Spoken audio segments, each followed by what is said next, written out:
What's up, YouTube? This is the Serial Thriller Broadcast, and today I'm going to be talking about Guardians of the Galaxy. Guardians of the Galaxy is the story of Star-Lord, a human in space who unites a crew of misfits to fight the Kree fanatic known as Ronan. So what can I say about this movie that hasn't already been said? It got tons of attention when it came out, and in my opinion, rightly so, because this was a really good movie. It was a summer blockbuster, so when you watch it, don't expect too much depth. In the summer of 2014, there wasn't a more fun way to spend 2 hours in a movie theater. This movie was watchable, it was funny, there was great CG, there was great performances. Speaking of performances, this movie stars Chris Pratt, Zoe Saldana, Dave Bautista, features Vin Diesel, and the voice talents of Bradley Cooper. Lee Pace also plays the villain Ronan. Fun fact about Lee Pace, he's unrecognizable in this role, but he also plays the Elven King in the Hobbit trilogy. This, in my opinion, is the best Marvel movie that has come out so far. A lot of people prefer the slightly more serious Iron Man and the Avengers, but I find this one actually connects to the widest audience. I think a major reason for that is actually the soundtrack.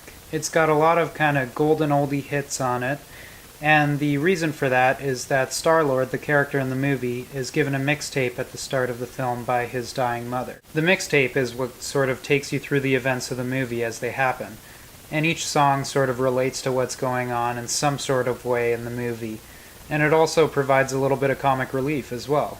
This movie is actually surprisingly funny.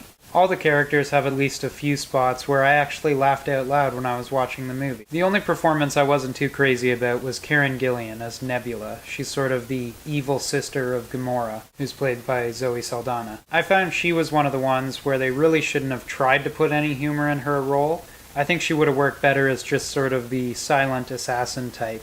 So when she did have her sort of joking moments, they kind of felt flat, and there wasn't much humor. That's just my opinion, though, and it's definitely not a reason to skip this movie, because I think everyone should watch it. It's probably pretty obvious to you at this point, but I bought the movie, and I'd say it's probably one of the movies I've watched the most over the past year. It just has something where I keep coming back to it.